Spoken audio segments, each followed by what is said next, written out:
역사입니다. 역대상 19장 10절에서 19절 19장 10절 19절 읽습니다. 요압이 앞뒤에 친 적진을 보고 이스라엘에서 뽑은 자 중에서 또 뽑아 아람 사람을 대하여 진을 치고 그 남은 무리는 그의 아우 아비새의 수하에 맡겨 암몬 자손을 대하여 진을 치게 하고 이르되 만일 아람 사람이 나보다 강하면 내가 너를 돕고 만일 암몬 자손이 너보다 강하면 내가 너를 도우리라.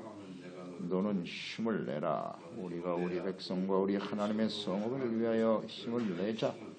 여호와께서 선히 여기시는 대로 행하시기를 원하노라 하고 요압과 그 추종자가 싸우려고 아람 사람 앞에 나아가니 그들이 그 앞에서 도망하고 암몬 자손 아람 사람이 도망함을 보고 그들도 요압의 아우 아비새 앞에서 도망하여 성읍으로 들어간지라. 이에 요압이 예루살렘으로 돌아오니라. 아람 사람이 자기가 이스라엘 앞에서 패했음을 보고 사신을 보내 강 건너편에 있는 아람 사람을 불러내니 하라레셀의 군대 장관 소박이 그들을 거느린지라. 어떤 사람이 다윗에게 전하매 다윗이 온 이스라엘을 모으고 유단을 건너 아람 사람에게 이르러 그들을 향하여 진을 치니라. 다윗이 아람 사람을 향하여 진을 치매 그들이 다윗과 맞서 싸우더니 아람 사람이 이스라엘 앞에서 도망한지라. 다윗이 아람 병거 7,000대와 군사부명 40,000명을 죽이고 또 군대 지휘관 소박을 죽이매 하닷 에셀의 부하들이 자기가 이스라엘 앞에서 패했음을 보고 다윗과 더불어 화친하여 섬기고 부르는 아람 사람이 암몬 자손을 돕기를 원하지 아니하였더라. 하나님의 나라와 영광을 위한 싸움. 이스라엘의 대적인 암몬. 그래도 다윗은 자신에게 한때 호의를 베풀었던 암몬 왕 나하스의 죽음에 선의로 조문 사절단을 보냈지만 아들 한우는 사들에게 모욕을 주어 보냈습니다.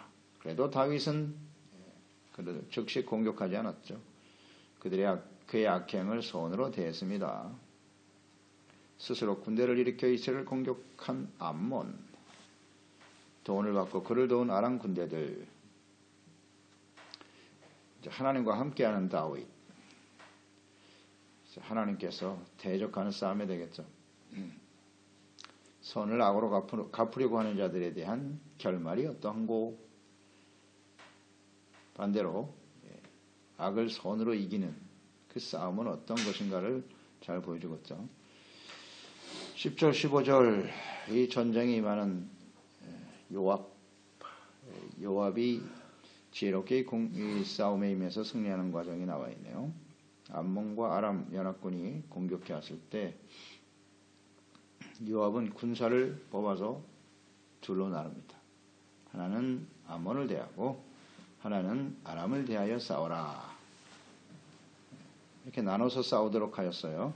그래서 아비새에게 암몬 군대를 맡기면서 만일 내가 싸우는 아람이 더 힘이 강하면 내가 나를 돕고 내가 싸우는 아람 군대가 너보다 강하면 내가 너를 도와줄 것이다. 이렇게 투트랙으로 싸움을 전쟁에 임했어요. 이 요압이 상당히 지혜로운 것 같습니다. 이렇게 묵상해 볼 때 왜 이렇게 싸움을 하였을까? 제 나름대로 묵상을 해보면 그런 것 같아요. 암몬은 자신들의 힘으로는 이스라엘 군대를 이길 수 없다는 걸 알았어요. 그래서 돈을 주어 사람들 군대를 모았단 말이에요. 자기는 약하고 돈을 주어 군대를 더 끌어들여서 연합해서 싸움을 이길 수 있다는 생각을 가졌기 때문에 그 자체가 약하다는 걸 알고 있죠. 또 아람 군대는 돈 받고 참여했지 않습니까? 그럼 명분이 없어요. 명분이 없기 때문에 언제든지 불리해지면 도망칠 것이다. 그렇지 않습니까? 이 싸움 자체가. 요압이 이걸 아주 간파하고 있다고 하는 것을 알 수가 있어요. 그러니까 아람 군대는 전의가 약합니다. 그래서 불리해지고 좀 자기들에게 피해가 많을 것 같으면 언제든지 도망칠 거라는 거죠. 그래서 이걸 갈라놓는 게 중요하다. 요압의 이 전략이 아주 지혜로운 전략이라고 봅니다. 이 약점을 정확하게 파악했어요. 그리고 13절에 싸움에 임하는 아주 중요한 자세. 너는 힘을 내라. 우리가 우리 백성과 우리 하나님의 성읍을 위하여 힘을 내자. 여호와께서 선히 여기시는 대로 행하시기를 원하노라. 그러니까 이스라엘 군대의 싸움의 명분은 아주 분명하죠. 우리 백성과 하나님의 성읍 예루살렘 이것을 지켜야 된다. 이를 위한 싸움이고, 더 중요한 것은 하나님께서 선히 여기시기를 원하노라. 그러니까 이 싸움은 선하신 하나님께서 싸워주실 것이다 라는 확신을 가지고 있죠. 왜냐하면 다윗이 암몬의 그 악행을 손으로 대했음에도 불구하고 전쟁을 일으켰기 때문에 그들은 악한 자의 길에 서 있고 의의 길, 선하신 하나님과 함께 싸우는 싸움이라는 거예요. 이걸 정확하게 알고 있네요, 요압이. 그래서 이 싸움은 이긴다. 하나님의 나라와 의와 영광을 위한 싸움이기 때문에 힘을 내라. 담대히 싸울 수 있었다. 싸울 수 있었다. 하나님의 나라와 영광을 위한 싸움이다. 그러니까 지금 대적들은 명분이 없다는 겁니다. 그들은 오직 자신의 정욕과 자신의 욕망을 채우기 위한 싸움과 하나님의 나라와 의를 지키는 이스라엘과의 싸움. 이건 하나님이 싸워주시기 때문에 무조건 이기겠죠. 우리가 전쟁을 하게 될 때 군사들에게 필요한 자세가 뭐냐? 용기와 담대함이죠. 힘을 내라 그랬습니다. 용기와 힘과 담대함 이것이 필요한데, 하나님의 군대는 그 용기와 담대함이 하나님께로부터 나오죠. 이건 아주 중요합니다. 하나님의 나라와 주님의 뜻을 위한, 영광을 위한 싸움이기 때문에 담대할 수가 있어요. 그러나 이스라엘을 대적하고 있는 암몬이나 아람, 이 군대는 힘이 없을 수밖에 없어요. 명분이 없기 때문에. 담대하게 싸울 수가 없습니다. 싸울 수가 없어요. 우리가 지금 영적 싸움을 계속 싸우고 있단 말이죠. 매일매일이 영적 싸움이에요. 악한 세대와 그 배후 역사는 악한 영들과의 싸움인데, 이 싸움에 필요한 것은 용기와 담대함입니다. 그 힘과 능력이 어디서부터 오는 것인가? 오늘날 교회와 성도들이 악한 원수 마귀에게 힘없이 무너지고 있는 이유가 무엇일꼬? 바로 여기에 기인한 겁니다. 하나님의 나라와 의를 위해서 싸운 싸움이 돼야 될 텐데 여기에 명분을 잃어버렸어요. 의에 대한, 하나님께 대한, 하나님의 말씀을 지켜 순종하는 의의 삶을 잃어버렸기 때문에 그것을 무엇으로 대처하려고 하는 거? 세상에 권력을 끌어들이는 거예요. 힘을 끌어들이고 재물 이런 걸 끌어들이려고 하잖아요. 이것이 있으면 우리는 지킬 수 있다. 크고 화려한 교회를 짓고 힘 있는 사람들을 끌어들여서 그들이 우리와 함께하면 우리는 이길 거야. 어리석은 사람들. 교회가 이러니까 멸망해 가는 겁니다. 여기 연합군들하고 뭐가 달라요? 돈을 주고 끌어들이고 말이죠. 그 돈 앞에 하나님의 의를 무너뜨리고, 그러니 교회와 성도들이 어떻게 이 세상에서 이길 수 있겠어요? 무서운 영적 싸움인데 무너지는 거예요. 너무나 당연한 거예요. 원인을 여기서 찾아야 되는데 안타깝죠. 그러니까 담대하지 못해요. 조금만 불리하면 도망쳐버려. 자기가 뭔가 하나님의 말씀을 붙들고 싸우는 사람은 끝까지 싸워야 되는데 명분이 자기 중심이거든요. 자신의 이익 이런 것들을 가지고 신앙생활하고 인생을 살아가기 때문에 조금만 불리하거나 힘들면 그냥 다 무너지는 거야. 도망쳐. 신앙생활도 중단. 이런 사람들이 많죠. 원래. 하나님의 군대는, 하나님의 자녀는 그 용기와 담대함이 하나님께서 나오는 거예요. 세상이 악하죠. 힘도 세고요. 세상이 악합니다. 하지만 우리는 하나님의 군대 아닙니까? 하나님의 자녀잖아요. 담대하게 싸워야지. 여호수아서 1장 7절로 9절 말씀 묵상하게 되죠. 여호수아와 이스라엘 군대들 가나안 정복을 해야 되는데요. 정말 두려운 대상이죠. 철저하게 준비되어 있는 사람들이니까. 오직 강하고 극히 담대하라. 나의 종 모세가 내게 명령한 그 율법을 다 지켜 행하고 보세요. 담대하라. 강하고 담대한 마음은 어디서 나오는가?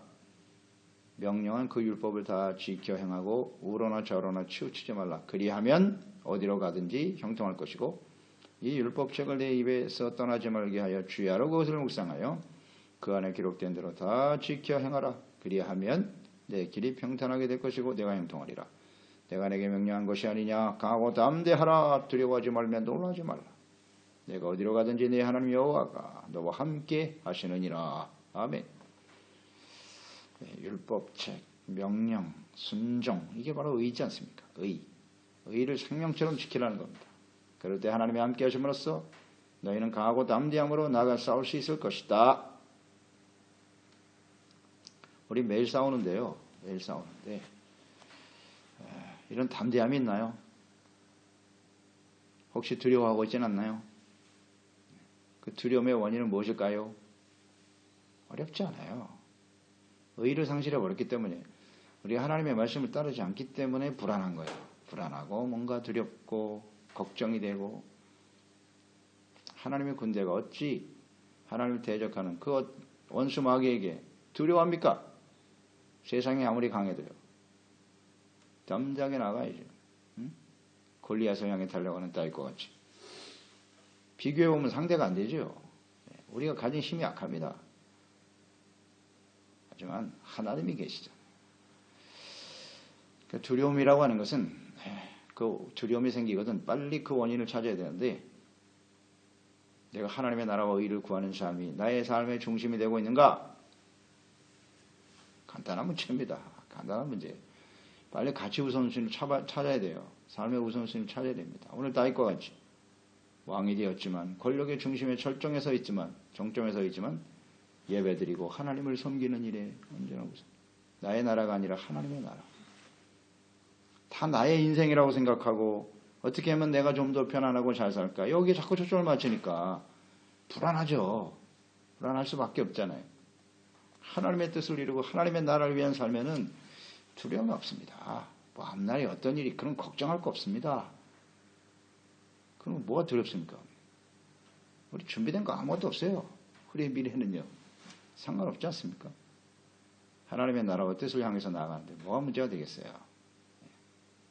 악한 원수 마귀 강하죠. 의를 지키면 돼요. 의를 지키면 됩니다.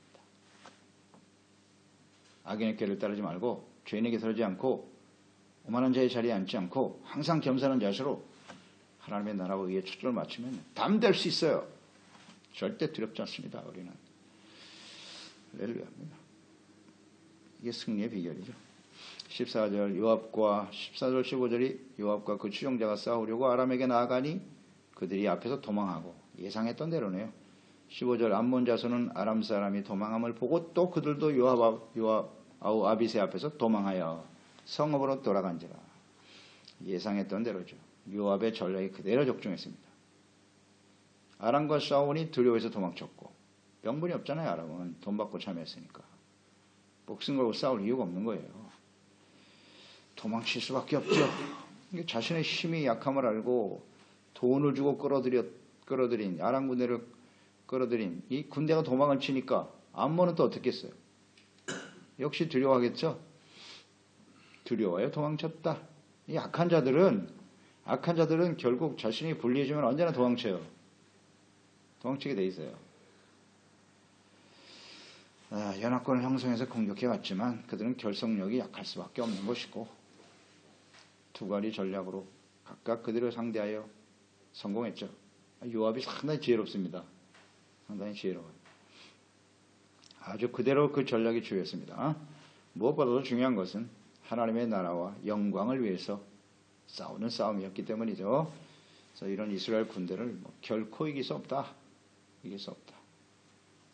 이것을 우리는 교훈을 얻어야 돼요. 우리 성도들은 그리스도 안에서 우리가 영적 싸움을 싸우고 있기 때문에 우리는 언제나 힘을 합쳐야 돼요. 갈라지면 지는 거예요. 하나 되고 명분은 오직 하나님의 나라와 의입니다. 나에게 어떤 유익이 있을까 이런 건 중요하지 않아요. 중요하지 않습니다. 어떻게 하나님의 나라와 뜻을 우리가 함께 힘을 합쳐서 이 악한 원수 마귀를 이기고 승리할 것인가 이게 중요한 것이지.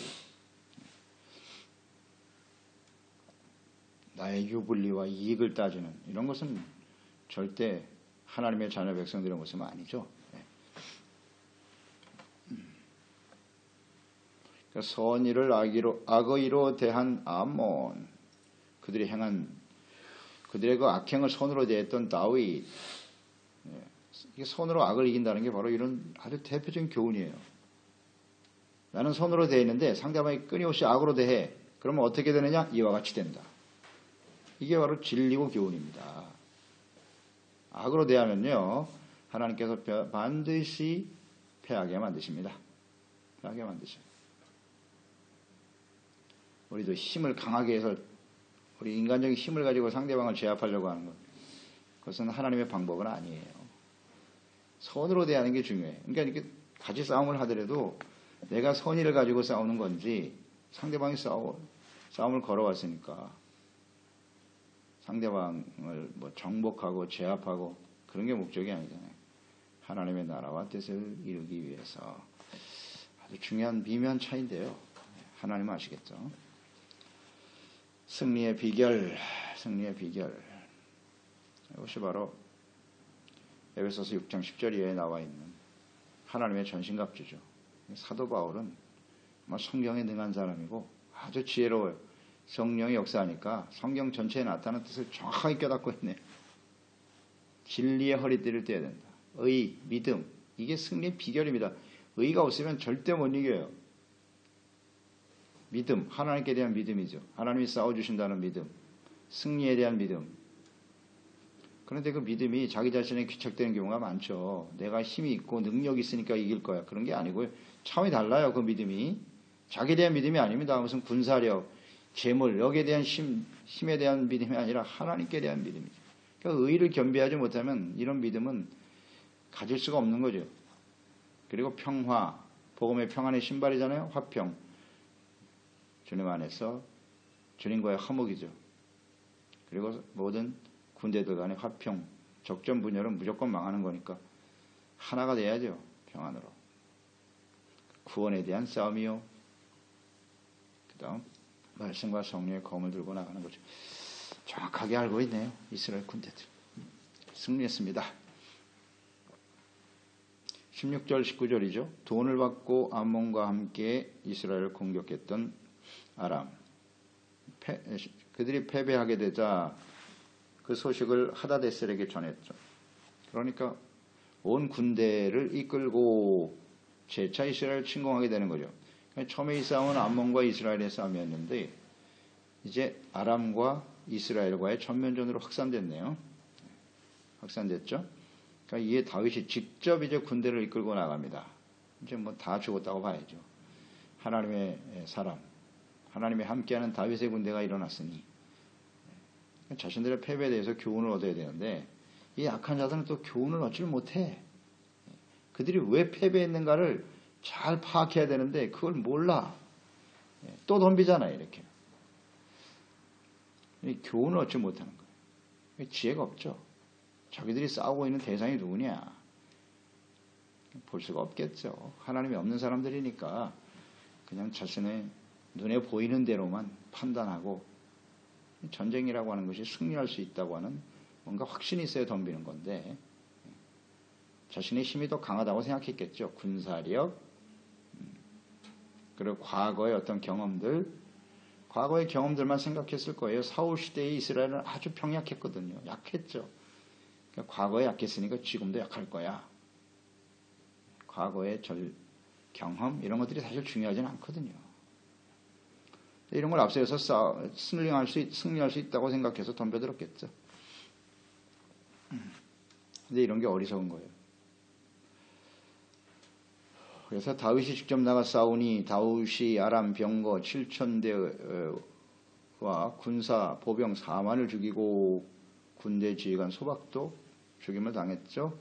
하다데셀의 부하들이 자기가 이스라엘 앞에서 패배하였음을 보고 다윗과 더불어 화친하여 섬기고 종이 되어버렸네. 그 후로는 아람 사람이 암몬 자손 돕기를 원하지 아니하였더라. 우리는 알고 있죠. 이 싸움이 어떻게 귀결될 것인가. 이런 게 바로 지혜입니다. 지혜입니다. 아무리 막강한 군대를 이끌고 나와도 하나님의 군대와 싸워서 이길 수 없어요. 절대로. 돈을 받고 명분 없이 남의 나라 전쟁에 동참했다가 참패를 당한 아람. 다시는 이제 암몬을 돕지 않게 됐다는 거죠. 다윗과 이스라엘에게 항복하고 화친하고 섬기게 되었다. 악한 자들은요, 아무리 힘을 합쳐도 하나님의 나라와 의를 위해 싸우는 하나님의 군대를 이길 수 없어요. 이 교훈입니다. 어떻게 하나님과 싸워서 이기겠어요? 우리 하나님의 자녀들은 이에 대한 담대함이 있어야 돼요. 확신이 넘쳐야 됩니다. 세상이 강하죠. 악한 자들이 힘을 합쳐서 덤벼들지만 하나님의 나라와 의를 구하는 하나님의 사람들을 이길 수 없어요. 이게 우리 담대함 아닙니까? 확신을 가지고 사는 거죠. 그래서 하나님께서 마지막 시대의 교회를 향해서, 성도들 향해서 외치시는 거 아닙니까? 제발 이기는 자가 되라고. 이기는 자가 되라고. 그럼 이기는 모습을 좀 보고 싶으신 거예요. 하나님께서는 이기는 모습을. 그냥 악한 원수 마귀들에게 쉽게 무너져서 말이죠, 아무 힘없이 무너지는, 세속화에 무너져 버리는 그 하나님의 교회와 성도를 보면 얼마나 안타까우셨으면 제발 좀 이기는 자가 되라고 주님이 외치시는 그 음성을 잘 들어보세요. 싸움 자체를 인식을 못하고 있는데 영적 싸움을 싸우고 있다는 사실을 모르잖아요. 그냥 눈에 보이는 대로. 세상에서 어떻게 하면 좀 더 잘 살아갈까? 맨날 세상만 바라보고 있어요. 참 안타깝습니다. 어떻게 이겨야 되는 건데 도대체? 의로 싸워서 이기는 겁니다. 하나님의 나라를 위해서 싸워야지. 하나님의 나라와 의에 대한 초점이 없어요. 초점이 없어요. 어떻게 해야 이기는지도 몰라. 성경에 이렇게 자세하게 기록하고 있는데 말입니다. 악한 자들과 세속적인 방법으로, 군사력으로, 재물로, 무슨 명예와 권력으로 이길 수 있다고요? 절대 못 이겨요. 그럼 그걸 선택하는 순간 그들의 종이 되는 겁니다. 그들의 종이 되는 거예요, 그냥. 뭘 싸워요? 그들의 종인데 이미. 그래서 이 하나님의 나라와 의를 가지고 싸우는 사람들, 그런 사람은 찾고 싶겠죠. 그런 교회가 찾고 계신 거죠. 서머나 교회는 그 고난 중에도 그걸 지켰잖아요. 엄청난 고난을 당하지만 하나님의 말씀은 붙들었어요. 그런 게 칭찬받는 거고, 빌라델비아 교회 새가 약해요. 힘 있는 교회가 아니라고요. 그런데 끝까지 하나님의 말씀을 붙들었다는 것은 의의 삶을 살았다는 거잖아요. 하나님과 함께하는 삶을 가장 최고의 가치로 여겼다는 거 아니에요. 둘 다 죽을지언정 나는 하나님의 의를 지키리라. 서머나 교회. 끝까지 하나님의 인내로 이 말씀을 붙들고 나가야지. 빌라델비아 교회. 이기는 거예요. 칭찬하시잖아요. 그래서 우리가 세상에서 대단한 사람이 아닐 수도 있어요. 우리의 새가 약할 수도 있고. 하지만 인내하며 믿음과 소망 가운데 하나님의 진리의 말씀을 가지고 하나님의 전신것처럼 부정하며 승리하는 하나님의 군대, 하나님의 용사들이 되어야 하겠습니다.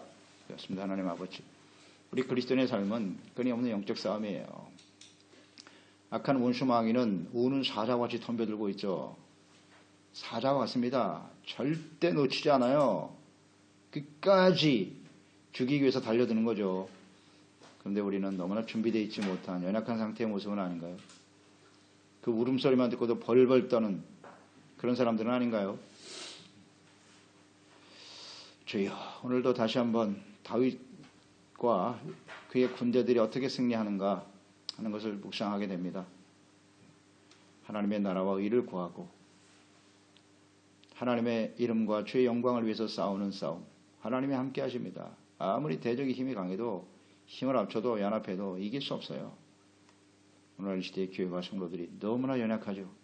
쉽게 세상에 무너지고, 주님, 진정 하나님의 나라와 그 의를 위해서 우리가 살아가고 있는가, 우리의 삶의 중심이 그러한가 다시 한번 깨닫게 하세요. 주님 말씀을 잘 귀담아 듣고 순종하는 의의 삶을 지켜감으로써 이 약한 세대 속에서 승리하며 하나님의 영광을 나타내고 하나님을 정말 기쁘시게 하는 우리의 주어진 삶이 될 수 있도록, 또 우리 지체와 자녀들의 삶이 될 수 있도록 도와주시옵소서. 예수님의 이름으로 기도드리옵나이다.